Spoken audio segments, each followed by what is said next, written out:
سلامونه علی دفاع وزارت څخه دوه مهم او وروستي خبرونو ته ستړي مشئ. په خوست کې یو شمېر وسلې او مهمات نیول شوي دي.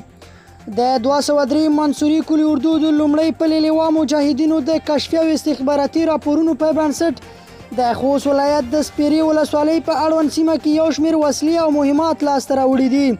په لاسته شوو سلا او مهماتو کې یو غرنی هوان، د هوان 183 ګولۍ، یو میل زوکیاک، یو دشکه د دشکې 1480 مرمۍ، د امریکایي دشکې 3600 مرمۍ، د توغندي 45 ګولۍ، د اګایز 125 مهمات، 125 نارنجکه، 50 لاسي بمونه، د دشکې 2 جوړې پایې او یو شمېر نور مهمات شامل دي چې د یادو مجاهدینو د عملیاتو په پایله کې کشف او ضبط شوي دي. په بل خبر کې د حضرت ابو عبیده بن جراح ملي دفاع پوهنتون څخه 836 تنه محصلینو عملی تطبیقات ترسره کړل.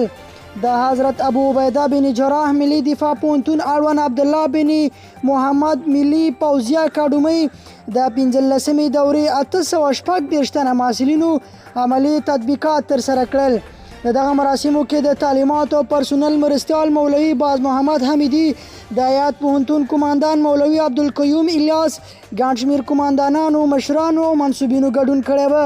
د ملي دفاع پوهنتون قماندان مولوي عبدالقیوم الیاس له راغلو مشرانو څخه مننه وکړه او زیاته یې کړه چې تاسې محصلین به له خپلو مسلکي زده کړو څخه د هیواد ساتنې په برخه کې استفاده کوئ او مشرانو ته یې ډاډ ورکړ چې په راتلونکي کې به نور هم په مسلکي ډول داسې محصلین روزي.